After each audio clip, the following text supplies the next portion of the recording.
السلام علیکم ورحمۃ اللہ وبرکاتہ۔ الحمد للہ رب العالمین والصلاة والسلام علی رسولہ الکریم، اما بعد۔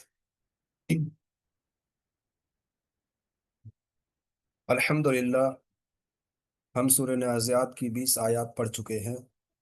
اب اس کے بعد ہم سورہ نازعات کی آیت نمبر 21 سے شروع کریں گے۔ ہم نے اس کورس میں الحمدللہ سورۃ الفاتحہ، سورۃ النبا اور سورۃ النازعات کی 20 آیات تک پڑھ لی ہیں الحمدللہ۔ اور ہم نے اس کو تھوڑا سا گرامر کے لحاظ سے بھی جانا ہے، اور عربی زبان کے اعتبار سے جو کچھ قواعد تھے وہ بھی ہم نے جانے الحمدللہ اس کورس کے اندر، اور الفاظ معنی بھی ہم نے جانے ہیں۔ اب انشاءاللہ ہم آیت نمبر 21 سے شروع کرتے ہیں۔ اللہ تعالیٰ فرماتا ہے فَأَرَاهُ الْآيَةَ الْكُبْرَى۔ یہ آیت نمبر 20 ہے، اس کے بعد آیت نمبر 21 آتی ہے جس میں اللہ تعالیٰ فرماتا ہے فَكَذَّبَ وَعَصَى۔ فَكَذَّبَ تو اس نے جھٹلایا، کذبا یکذب تکذیبا، جھٹلانا، واو تفعیل سے ہے جھٹلانا، وعصا اور اس نے انکار کیا، اس نے نافرمانی کی، عصا یعصی عصیانا، نافرمانی کرنا۔ ترجمہ ہوگا تو اس نے جھٹلایا اور نافرمانی کی۔ اس میں آپ یہ دیکھیں کہ جو عصا ہے، جو عصا ہے، ایک منٹ یہ آگے چلا گیا۔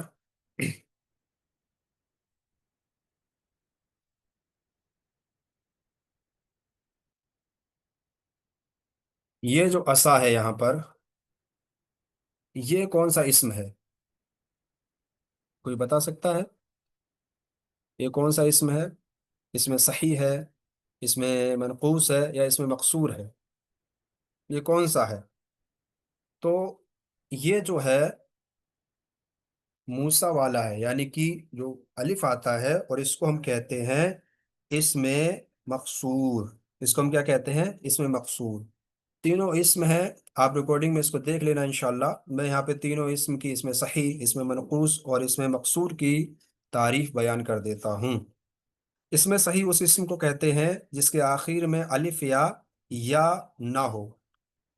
اس کا اعراب جو حالت رفع میں پیش کے ساتھ، اور حالت نصبی میں زبر کے ساتھ، اور حالت جری میں زیر کے ساتھ آتا ہے، اور تینوں حالتوں میں اعراب لفظوں میں ظاہر ہو کر آتا ہے، جیسے شابن، شابن اور شابن۔ یہ تینوں حالتوں میں اس کا اعراب ظاہر ہو کے آئے گا، یعنی پیش آ رہا ہے تو وہ بھی ظاہر ہوگا، یعنی کہ فاعل بن رہا ہے تو وہ بھی ظاہر ہوگا، اور مفعول بن رہا ہے تو وہ بھی ظاہر ہوگا، اور مجرور ہو رہا تو وہ بھی ظاہر ہوگا۔ اور اس میں منقوص اس اسم کو کہتے ہیں جس کے آخر میں یا ما قبل مکسور ہو، جیسے القاضی، القاضی۔ اس کا اعراب حالت رفع میں پیش تقدیری یعنی چھپا ہوا، اور حالت نصبی میں زبر ظاہری، اور حالت جری میں زیر تقدیری آتا ہے، جیسے ہم کہیں گے جاء القاضی،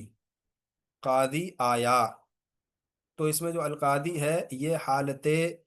رفع میں ہے، کیونکہ یہ فائل یہاں پہ بن رہا ہے، پیش کے ساتھ ہے۔ اور جیسے کہ ہم کہیں گے رائت القاضیہ، میں نے قاضی کو دیکھا، تو القاضیہ جو آیا ہے تو اس کا جو دیکھو زبر ہے وہ ظاہر ہو گیا ہے۔ اور حالت جر میں مررت بالقاضی، میں قاضی کے پاس سے گزرا، تو گزرا۔ اب اس میں جو القاضی آیا ہے، القاضی آیا ہے، مررت بالقاضی، تو حالت جر میں ہے، لیکن اس کی جو زیر ہے وہ تقدیری ہے۔ اور اس میں مقصور اس اسم کو کہتے ہیں جس کے آخر میں الف ہو، جیسے موسیٰ، جیسے موسیٰ، جیسے یہاں پہ یہ عصا آیا ہے تو یہ بھی اس میں مقصور ہے۔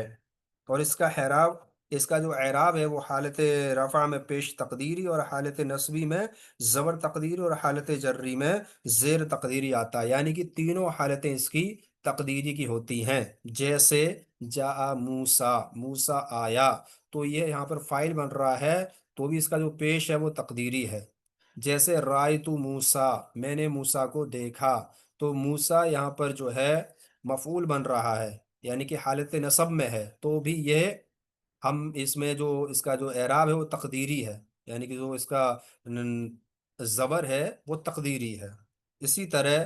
مررت بموسیٰ، میں موسیٰ کے پاس سے گزرا، تو اس میں جو ہے زیر ہے یہ بھی تقدیری ہے کہ مررت بموسیٰ۔ تو آپ نے اس تینوں حالتوں کو جان لیا ہے۔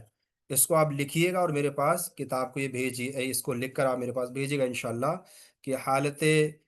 رفع اور یعنی کہ اس میں صحیح، اس میں منقوص اور اس میں مقصور کی حالت اور اس کی مثال جو ہم نے دی ہیں ان کے ساتھ آپ اس کو لکھیے گا۔ تو اس کا جو یہاں پر ہوگا کی ترجمہ جو، تو اس نے جھٹلایا اور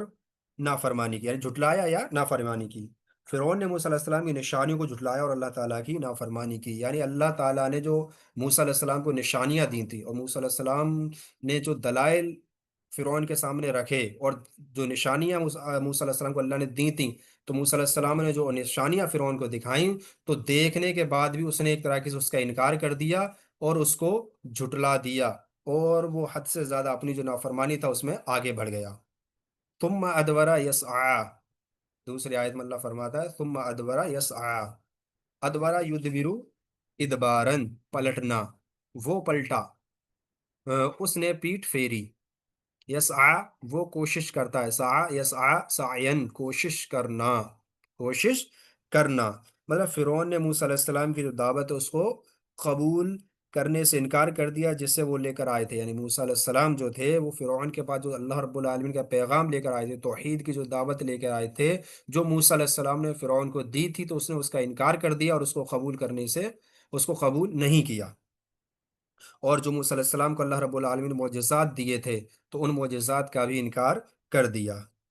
فحشرا فنادا، فحشرا پس اس نے جمع کیا، فحشرا فنادا پس اس نے جمع کیا، حشرا اس نے جمع کیا، حشرا یحشرو حشرن جمع کرنا، یہ باب نصرہ سے نصرہ ینصرو، تو اس نے جمع کیا، فنادا پس اس نے پکارا، نادا ینادی مناداتن پکارنا، ترجمہ اس کا ہوگا پھر اس نے لوگوں کو جمع کیا، پس پکارا، مطلب فرعون نے دور دراز کے علاقوں سے بڑے بڑے جادوگروں کو انعام کے لالچ دے کر موسیٰ علیہ السلام کے مقابلے کے لیے جمع کیا، موسیٰ علیہ السلام کے مقابلے کے لیے جمع کیا، اور اپنے لاؤ لشکر کے ساتھ آپ کو شکست دینے کے لیے للکارا،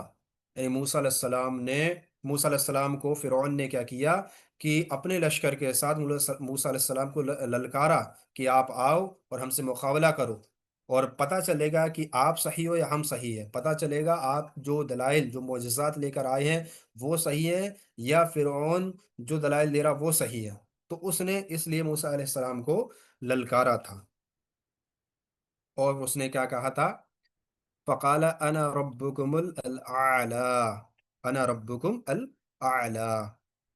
ربکم تمہارا رب، الاعلی بلند بڑا، ترجمہ کیا ہوگا، اور تو کہا میں تمہارا سب سے بڑا رب ہوں، میں تمہارا سب سے بڑا رب ہوں، یہ کس نے کہا، یہ فرعون نے کہا، اور کن سے کہا، جو فرعون کے حواری تھے، جو لوگ تھے، ان سے اس نے کہا کہ میں تمہارا سب سے بڑا رب ہوں۔ تو یہ بدبخت نے سب سے پہلے یہ دعویٰ کیا تھا جیسے کہ ہم نے بتایا تھا پہلے ہی، اور آگے اللہ رب العالمین فرماتا فَأَخَذَهُ اللَّهُ نَكَالَ الْآخِرَةِ وَالْأُولَى، فَأَخَذَهُ پس اس نے پکڑا اس کو، اخذا یأخذ اخذن پکڑنا، نکالا سزا، نکالن سے مراد یہاں پر عذاب ہے، الاولا پہلا، الاولا سے مراد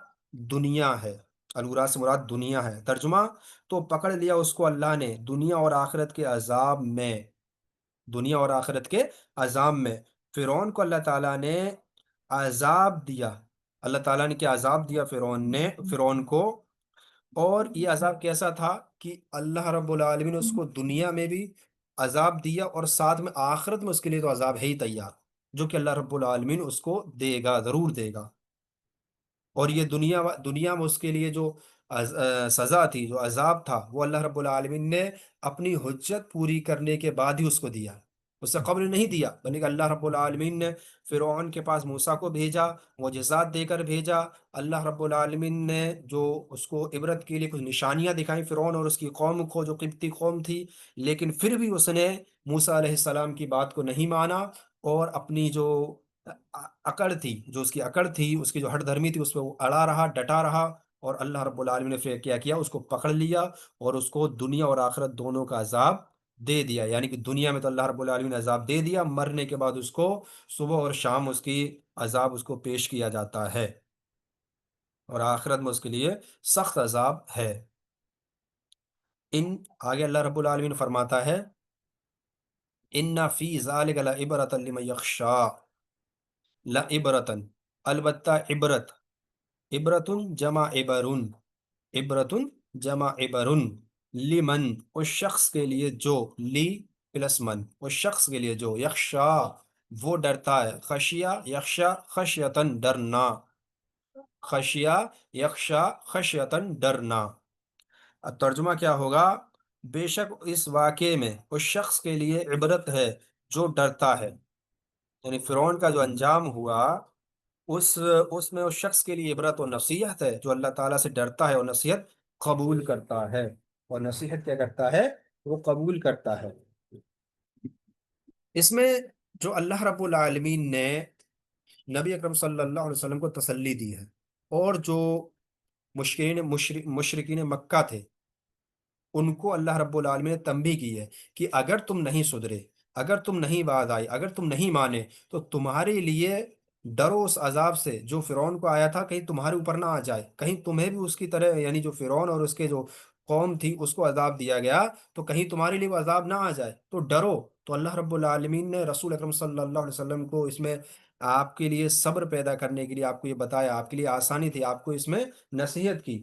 اور یہ آپ کے لیے تسلی، آپ کو تسلی کے لیے یہ اللہ رب العالمین نے کہا، اور کفار مکہ کے لیے یہ تنبیہ تھی، ایک ڈر تھا۔ اور یہ کیوں تھا؟ یہ کیوں تھا؟ یہ اس لیے تھا کہ اللہ رب العالمین آگے جو فرما رہا ہے اس کی جو نشانی ہے اللہ رب العالمین نے ہمیں بتا دی تھی، وہ کیا ہے؟ آگے دیکھو، انتم اشد خلقا ام السماء بناہا، انتم، انتم کیا تم، جو حمزہ ہے یہ، تو یہ سوالیہ ہے، جو حمزہ ہے یہ سوالیہ، یہاں پہ تھوڑا غلط لکھا ہے، تو یہ حمزہ جو ہے وہ سوالیہ کلمہ ہے۔ انتم تم، اشدو زیادہ سخت، زیادہ مشکل، خلقن پیدا کرنا، خلقا یخلقو خلقن پیدا کرنا، بناہا اس نے بنایا اس کو، بنا یبنی بنا ان بنانا، بنا یبنی بنا ان بنانا۔ تو اللہ رب العالمین کیا کہہ رہا ہے کہ یہ جو اللہ رب العالمین نے جو یہ، یعنی مشرکین مکہ جو کہتے ہیں، اس کے جواب میں اللہ رب العالمین کہہ رہا ہے کہ یہ جو تم کہتے ہو کہ دوبارہ پیدا ہوں گے ہم، کیا مرنے کے بعد دوبارہ اٹھائے جائیں گے کیا؟ تو اللہ رب العالمین کہہ رہا ہے کہ آسمان جو اللہ رب العالمین نے بنایا ہے، یہ زیادہ مشکل تھا یا تمہیں بنانا زیادہ مشکل ہے؟ یہ زیادہ بنانا مشکل ہے یا تمہیں بنانا زیادہ مشکل ہے؟ یہ اللہ رب العالمین کہہ رہا ہے۔ یہ کون لوگ ہیں جو قیامت کو جھٹلاتے تھے؟ یہ وہ لوگ ہیں جن کو اللہ رب العالمین کہہ رہا ہے کہ آسمان کو بنانا تمہارے مقابلے مشکل ہے کہ نہیں ہے؟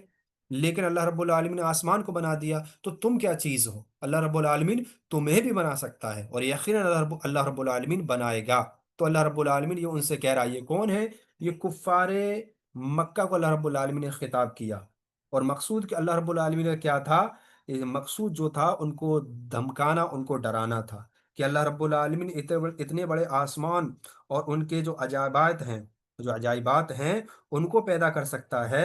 اس لیے تمہارا جو پیدا کرنا ہے وہ تو اللہ رب العالمین کے بہت آسان ہے، بہت تھوڑا ہے اللہ رب العالمین کے لیے کہ تمہیں وہ پیدا کر دے، اور کوئی مشکل کام اللہ رب العالمین کے لیے نہیں ہے۔ تو اسی لیے اللہ رب العالمین نے بتایا کہ تم کو پیدا کرنا زیادہ سخت ہے، زیادہ مشکل ہے، یا آسمان کو پیدا کرنا زیادہ مشکل ہے؟ تو اللہ رب العالمین نے یہ بتایا، اور یہ خطاب کس سے ہے؟ یہ کفار مکہ سے خطاب ہے، اور آج بھی جو ان کے پیروکار ہیں ان سبھی کے لیے یہ خطاب ہے۔ آگے اللہ رب العالمین فرماتا ہے، رفع سمکہا فسواہا، کہ رفع اس نے بلند کیا، رفع یرفع رفعن بلند کرنا، سم کہا اس کی چھت، سمکن جمع سموک، سم کہا اس کی چھت، سمکن جمع سموک، فسواہا پھر اس نے ٹھیک ٹھاک کیا اس کو، سوا یسوی تسویتن ٹھیک ٹھاک کرنا، برابر کرنا، ٹھیک ٹھاک کرنا، برابر کرنا۔ سمکن کے معنی ہے چھت، بہت سارے لوگوں نے سمکن کے معنی چھت بھی کیے ہیں۔ اور ٹھیک ٹھاک جو ہے یہاں پر، کہ اس کو ٹھیک ٹھاک کرنا، اس سے مراد کیا ہے؟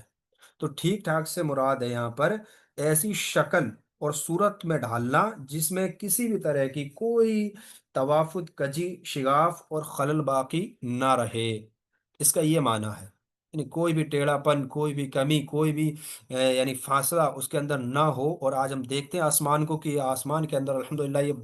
بغیر پلر کے، بغیر ستون کے کھڑا ہے، لیکن اس میں کوئی کسی بھی طرح کی کمی نظر ہمیں نہیں آتی ہے۔ جیسا اللہ رب العالمین نے بنایا ٹھیک ٹھاک چاروں طرف سے، وہ بیسا برابر بنا ہوا ہے، آج بھی بنا ہوا ہے۔ یہ اللہ رب العالمین کی ایک جو تخلیق، جو اللہ رب العالمین نے چیزیں پیدا کی، جو تخلیق کی، وہ ایک نشانی اللہ رب العالمین کی یہ ہمارے لیے ہے،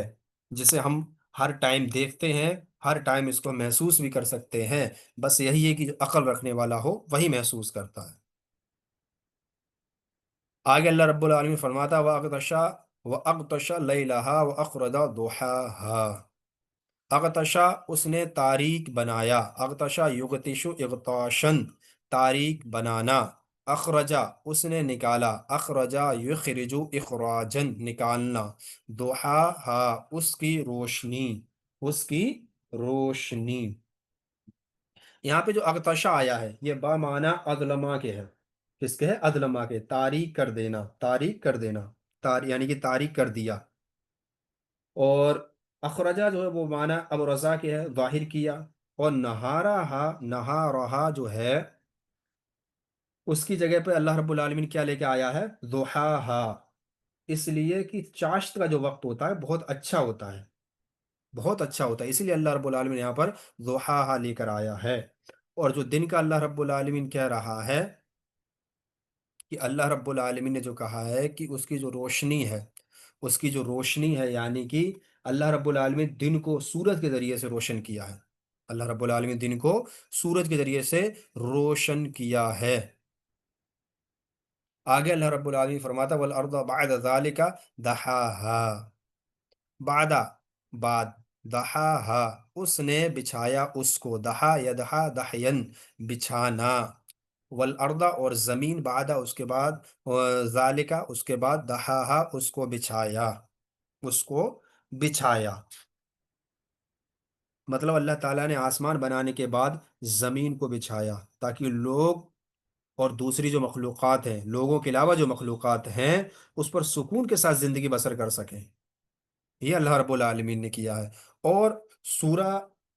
حامیم السجدہ میں یہ گزر چکا ہے کہ خلقن کے جو معنی ہے پیدا کرنا،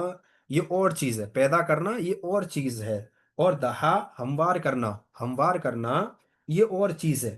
زمین کی تخلیق آسمان سے پہلے ہوئی ہے، یہ چیز یاد رکھنا، زمین کی جو تخلیق ہے وہ آسمان کے پیدا ہونے، آسمان کی تخلیق اس سے پہلے ہوئی ہے، آسمان کی جو پیدا کیا اس سے پہلے زمین کی تخلیق اللہ رب العالمین نے کی ہے، لیکن اس کو ہموار، یعنی آسمان کی تخلیق کے بعد کیا ہے، اس کو جو ہموار کیا ہے وہ آسمان کی تخلیق کے بعد کیا ہے۔ اور یہاں اسی حقیقت کا اللہ رب العالمین بیان کر رہا ہے کہ ہم نے زمین کو جو بچھایا ہے وہ آسمان کے بعد بچھایا ہے، کس کے بعد؟ آسمان کے بعد بچھایا ہے۔ اور یہی اللہ رب العالمین یہاں پر بیان کر رہا ہے۔ اور ہموار کرنے یا پھیلانے کا مطلب کیا ہے؟ ہموار کرنا اور پھیلانا، اس کا کیا مطلب ہے؟ تو اس کا مطلب ہے کہ زمین کو رہائش کے قابل بنانے کے لیے جن جن چیزوں کی ضرورت ہے اللہ رب العالمین نے ان کا اہتمام فرمایا، مثلا زمین سے پانی نکالا، اس میں چارہ یعنی زمین میں چارہ اگایا، اس میں خوراک پیدا کی، پہاڑوں کو میخوں کی طرح مضبوط گاڑ دیا تاکہ زمین نہ ہلے۔ تو یہ اللہ رب العالمین نے کیا ہے، یہ کس نے کیا؟ یہ اللہ رب العالمین نے کیا زمین کو، یہی اس کا معنی ہے کہ زمین کو ہموار ایسے ہی کیا ہے، یعنی کہ اس زمین کو رہائش کے لیے بنانا، اور اس میں جو بھی مخلوقات کی ضروریات ہیں ان کو اللہ رب العالمین نے، چاہے چارہ ہو، چاہے خوراک ہو، چاہے پانی کا نکالنا ہو، اللہ رب العالمین نے اس کو زمین کے اندر پیدا کر دیا، زمین پر اگا دیا، اور ہم اس کو استعمال کرتے ہیں، ہم اس کو آنکھوں سے دیکھتے ہیں۔ اور اس کا آگے جو واقعہ انشاءاللہ آگے بھی اس کا واقعہ اس ہی سورہ کے اندر آئے گا۔ اس سورت کے اندر آپ نے دیکھا ہوگا کہ موسیٰ علیہ السلام کا بھی قصہ آیا تھا، تو ہم اس کو اختصار کے ساتھ تھوڑا سا دیکھ لیتے ہیں کہ موسیٰ علیہ السلام جو تھے ان کے ساتھ یہ معاملہ آپ کب نبی بنائے گئے، کب آپ کو رسالت سے سرفراز کیا گیا، تو انشاءاللہ یہ بھی ہم دیکھ لیتے ہیں۔ تو موسیٰ علیہ السلام اپنی بیوی کے ساتھ، اپنی بیوی بچوں کے ساتھ جب مدین شہر سے مصر کی طرف روانہ ہوئے، تو راستے میں طور پہاڑ جو ہے، طور پہاڑ، پہاڑ طور ہے جو، رات کا وقت تھا، رات کا وقت تھا اور سردی کا موسم تھا۔ گھر والوں سے کہا،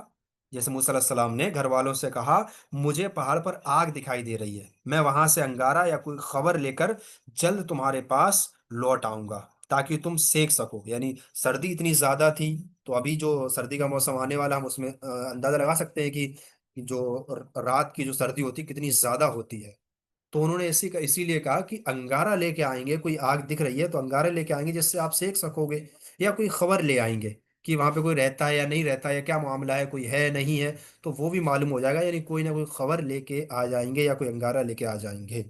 تو یہ موسیٰ علیہ السلام نے کہا، یہ سورہ نمل میں اللہ رب العالمین نے بیان کیا۔ آگے اللہ رب العالمین نے کیا فرمایا تھا سورۃ طٰہٰ میں، کہ جب موسیٰ علیہ السلام اور اس کے جو طور پہاڑ ہے، جب موسیٰ علیہ السلام اس بابرکت زمین پر جب پہنچے، تو دائیں کنارے کے درخت سے انہیں آواز آئی، اے موسیٰ یقیناً میں ہی اللہ سارے جہانوں کا پروردگار ہوں، سارے جہانوں کا پروردگار ہوں، تو اپنی جوتیاں جوتیاں اتار دے کیونکہ تو پاک میدان طوا میں ہے۔ اللہ رب العالمین نے موسیٰ علیہ السلام کو جوتیاں اتارنے کا حکم دیا اور کہا کہ تو پاک جو میدان طوا ہے، یعنی کہ جو طوا پہاڑ ہے اس کے اوپر ہے۔ تو یہ بابرکت زمین ہے، اس سے ہمیں کیا معلوم ہوا کہ یہ زمین جو ہے طوا پہاڑ جو ملک شام کی طرف ہے، ملک شام میں ہے، یہ بابرکت ہے۔ تو یہ اللہ رب العالمین نے کہا۔ تو آگے اللہ رب العالمین نے کیا فرمایا تھا، اب اللہ رب العالمین نے موسیٰ علیہ السلام پہ کیا کی، وحی کر دی، اور آگے کا فرمایا کہ میں نے تجھے اپنی نبوت کے لیے منتخب کر لیا، چن لیا، اپنی نبوت کے لیے، اپنی رسالت کے لیے چن لیا۔ تو اللہ رب العالمین نے یہ کس سے کہا، موسیٰ علیہ السلام سے کہا۔ اب جب موسیٰ علیہ السلام پر اللہ رب العالمین نے وحی کی اور کہا کہ کان لگا کر اس کو سنو، میں ہی اللہ ہوں، میرے سوا کوئی عبادت کے لائق نہیں، یعنی سب سے پہلی وحی موسیٰ علیہ السلام پر اللہ رب العالمین نے کیا کی، کہ میں ہی اللہ ہوں، میرے سوا کوئی عبادت کے لائق نہیں ہے۔ آج اسی چیز کو ہم بھول بیٹھے ہیں، آج اسی چیز کو ہم بھول بیٹھے ہیں کہ ہم نے کیا کیا، سب کو خدا بنا ڈالا، نعوذ باللہ۔ چاہے ہم نے قولاً نہ کہا ہو لیکن عملاً ہم نے اس کو خدا بنا ڈالا، جبکہ انبیاء علیہ الصلوۃ والسلام کی جو دعوت تھی، اس کا پہلا جو حکم تھا اللہ رب العالمین کی طرف سے، وہ کیا تھا کہ اللہ رب العالمین کی عبادت کرنے کے لیے لوگوں کو بلاؤ، اللہ رب العالمین کی عبادت کرنے کے لیے لوگوں کو بلاؤ۔ تو اللہ رب العالمین نے موسیٰ علیہ السلام سے بھی یہی کہا کہ میں ہی تمہارا رب ہوں اور میری ہی عبادت کرو، میری ہی عبادت کرو۔ اور یاد رکھو کہ رسول اکرم صلی اللہ علیہ وسلم کی دعا، جو حدیث ہے، الدعاء هو العباد، یہ الدعاء هو العبادہ، کی دعا جو ہے وہ عبادت ہے۔ اور آج ہم نے کیا نہیں کیا کہ ہم نے کن لوگوں سے دعا نہیں کرتے، یعنی کہ جو ما تحت الاسباب جو کام کر سکتا ہے، ما تحت الاسباب، اس سے تو کریں، کوئی حرج نہیں ہے، کیونکہ اس سے دعا نہیں ہوتی، اس سے وہ ایک مدد ہوتی ہے کہ ہم آپ سے یہ چاہتے ہیں آپ یہ کر دیں، چاہے فون کے ذریعے سے ہو، چاہے اس کو سامنے ہو، چاہے کہیں پاس میں ہو، چاہے ہم اس کے پاس جائیں، الگ چیز ہے وہ۔ لیکن اگر کوئی زندہ ہے اور نہ تو ہمارے پاس کوئی فون کا کانٹیکٹ ہے، نہ ہمارے پاس اور کوئی ذرائع ہیں جس کے ذریعے سے وہ ہماری بات سن سکتا ہے، اور ہم پھر بھی اس کو پکار رہے ہیں، پھر بھی ہم اس کو پکار رہے ہیں، تو سمجھو یہ شرک کے اندر شامل ہو جائے گا، یہ شرک کے اندر شامل ہو جائے گا۔ اور ہمارا یہ عقیدہ، یعنی پکارتے وقت یہ عقیدہ ہونا، عقیدہ اگر ہمارا یہ ہے، نیت ہماری یہ ہے کہ وہ ہماری پکار سن بھی رہا ہے، اور ہم جو اس سے مدد چاہیں گے وہ ہماری مدد کر بھی دے گا، گرچہ ہمارے پاس فون سے اس کا کانٹیکٹ نہیں ہے، گرچہ کوئی ذرائع ہم نے اختیار نہیں کیے، جو دنیاوی ذرائع ہیں ان کو اختیار نہیں کیا، پھر بھی ہم اس کو پکار رہے ہیں، اور پھر بھی ہم اس سے کانٹیکٹ کر رہے ہیں، اور پھر بھی ہم یہ اس سے یہ امید کر رہے ہیں اپنے دل میں، یہ یعنی کہ نیت کر رہے ہیں کہ وہ ہماری سن لے گا اور ہماری مدد کر دے گا، تو یہ شرک میں شامل کرنے والا یہ عمل ہے، یعنی بندے کو یہ شرک کرنے پر ابھارتا ہے، اور بلکہ یہ شرک ہے، اور بندہ جب یہ کرتا ہے تو بندہ شرک کر لیتا ہے۔ تو اس سے ہمیں بچنا چاہیے، کیونکہ جو اسلام کا عقیدہ ہے، جو اسلام کی تعلیمات ہے، وہ سب سے پہلے کیا کہتے ہیں کہ اللہ رب العالمین کی عبادت کرو، یعنی کہ تم نے توحید بھی جاننی ہے، تم نے شرک بھی جاننا ہے، تمہیں یہ بھی معلوم ہونا چاہیے کہ یہ توحید ہے اور یہ شرک ہے، تم توحید کو اپناؤ گے، کیونکہ جس چیز کی جب تمہیں جانکاری ہوگی، جس کی نالج ہوگی، تبھی تم وہ کام کر سکتے ہو، اس چیز تبھی وہ کام کر سکتے ہو، تبھی وہ چیز تم اپنا سکتے ہو۔ اب تمہیں توحید معلوم ہی نہیں ہے، اب شرک معلوم ہی نہیں ہے، تو کیا ہوگا کہ ہم نہ تو توحید کو اپنا پائیں گے پوری طرح سے، اور نہ شرک سے بچ سکیں گے پوری طرح سے۔ تو اس لیے ہمیں چاہیے کہ ہم توحید کو جانیں اور شرک کو بھی جانیں، توحید کی کتنی قسمیں ہیں اور شرک کی کتنی قسمیں ہیں یہ ہم جانیں، اور توحید کو مکمل اپنانے کی کوشش کریں، اور شرک سے مکمل بچیں، شرک سے مکمل بچیں۔ تو اللہ رب العالمین موسیٰ علیہ السلام سے جو وحی کی تھی، وہی کیا کی تھی کہ میں تیرا رب ہوں اور تو میری عبادت کر،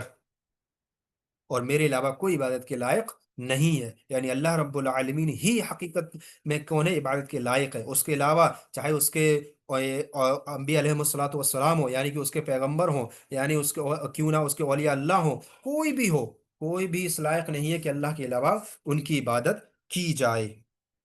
آگے اللہ فرماتا ہے پس تو میری ہی عبادت کر اور میری یاد کے لیے نماز قائم کر، نماز قائم کر، یعنی اب ہمیں اس سے معلوم ہوا کہ اگر اللہ رب العالمین کو ہمیں یاد کرنا ہے، اس کی یاد ہمیں اگر اس کو یعنی کہ اللہ رب العالمین کا ذکر کرنا ہے، تو ہمیں نماز قائم کرنی پڑے گی۔ تو جو ہم میں سے نماز نہیں پڑھتے، ان کو اس پہ فکر کرنی چاہیے، غور کرنا چاہیے اور فکر کرنی چاہیے کہ ہم نماز نہیں پڑھتے، اللہ رب العالمین تو کہہ رہا ہے کہ میری یاد کے لیے نماز قائم کر، لیکن ہم نماز ہی نہیں پڑھتے، گویا کہ ہم اللہ رب العالمین کو یاد ہی نہیں کرتے،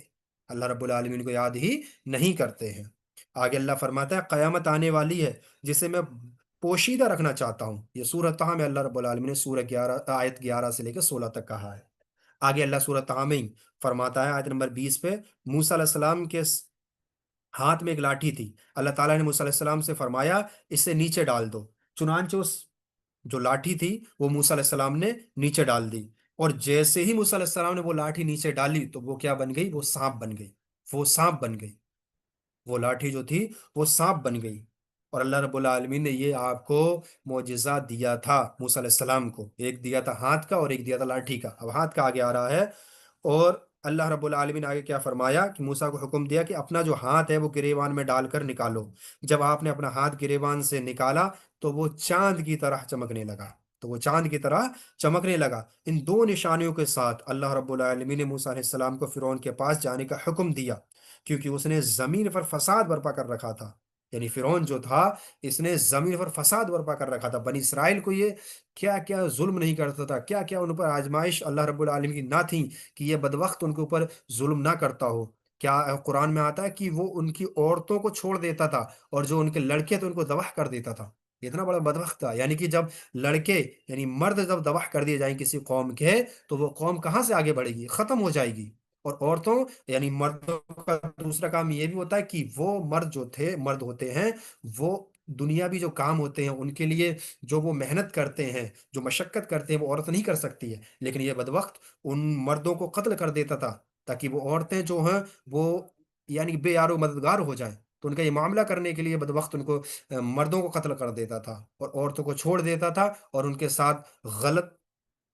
طریقے اختیار کرتا تھا جو کہ بالکل حرام ہے، اور یہ بدبخت، اور اس کے علاوہ سب سے بڑی جو اس نے یہ جو فساد پھیلا رکھا تھا زمین پر، وہ کیا کہتا تھا کہ میں تمہارا سب سے بڑا رب ہوں۔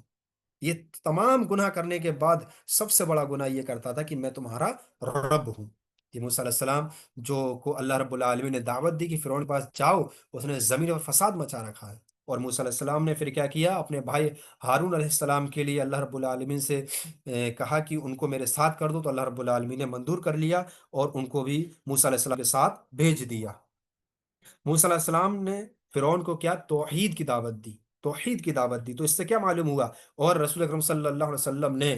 جب معاذ رضی اللہ تعالیٰ عنہ کو جب یمن کی طرف بھیجا، تو آپ نے بھی ان سے کیا کہا کہ سب سے پہلے انہیں ایک اللہ کی دعوت دینا، سب سے پہلے انہیں ایک اللہ کی دعوت دینا، اور موسیٰ علیہ السلام نے بھی ایک اللہ کی دعوت دی۔ تو اس سے کیا معلوم ہوا کہ جب ہم دعوت کا کام کریں تو سب سے پہلے ہمیں دعوت توحید کی دینی ہے، چاہے کسی کو برا لگے، چاہے کسی کو کیسا بھی لگے، چاہے لوگ یہ کہیں کہ انتشار پھیلے گا، چاہے لوگ یہ کہیں کہ کچھ لوگ جوڑیں گے نہیں، چاہے لوگ یہ کہیں کہ آپ تھوڑا سختی کر رہے ہیں، تھوڑا کم کریں، آپ نے کچھ بھی نہیں کرنا ہے، آپ نے کچھ بھی نہیں کرنا، آپ نے صرف یہ کہنا ہے کہ یہ طریقہ جو ہے یہ انبیاء کا ہے، یہ طریقہ جو ہے یہ صحابہ کا ہے، یہ طریقہ سلف صالحین کا ہے، اور یہی طریقہ میں نے اختیار کر رکھا ہے۔ اور اسی لیے یہ معاملہ ہے کہ ہمیں توحید کی دعوت دینی ہے، چاہے کسی کو برا لگے، چاہے کسی کو کیسا بھی فیل ہو، لیکن جو طریقہ ہے جو دعوت کا ہم وہی انشاءاللہ اختیار کریں گے۔ تو آپ نے یہ بھی کہنا ہے۔ اور فرعون کے پاس جب گئے تو فرعون نے ساری چیزوں سے انکار کر دیا، جو معجزات دکھائے، جو عبرت دکھائیں، جو دلائل دکھائے اللہ رب العالمین کی طرف سے موسیٰ علیہ السلام نے، فرعون نے ان سب کا انکار کر دیا، اور یہی کہہ رہا کہ انا ربک، کہ میں تمہارا سب سے بڑا رب ہوں، میں تمہارا سب سے بڑا رب ہوں۔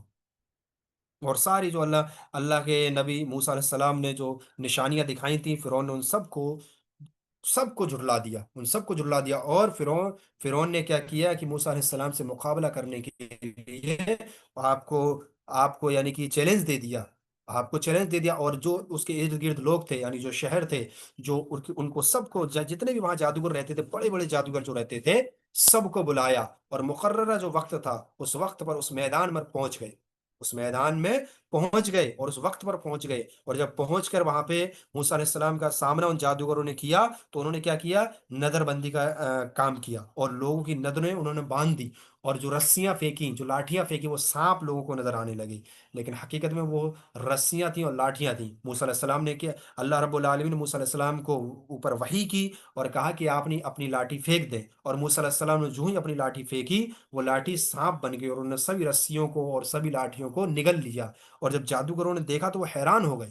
جادوگر حیران ہو گئے، اور وہ سب کے سب سجدے میں گر گئے، اور سب کے سب نے اعلان کر دیا، قالوا آمنا برب العالمین رب موسیٰ و ہارون، کہ ہم ایمان لائے رب العالمین پر، جو موسیٰ اور ہارون کا بھی رب ہے۔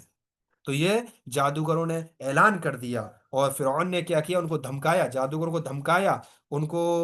دھمکیاں دینے کے بعد شہید کر دیا۔ پہلے دھمکیاں دی، پھر اس کے بعد جادوگروں کو شہید کر دیا۔ اور پھر موسیٰ علیہ السلام کی قوم کو، یعنی موسیٰ علیہ السلام کو اور موسیٰ علیہ السلام کی قوم کو اللہ رب العالمین نے حکم دیا، موسیٰ علیہ السلام کی اپنی قوم کو لے کر نکل جاؤ یہاں سے۔ اور موسیٰ علیہ السلام کی جو قوم تھی وہ کون تھی؟ وہ بنی اسرائیل تھی، اور جو فرعون کی قوم تھی وہ قبطی قوم کہلاتی تھی، قبطی کہلاتی تھی، قاف با طا، قبطی قوم کہلاتی تھی، وہ قبطی قوم تھی۔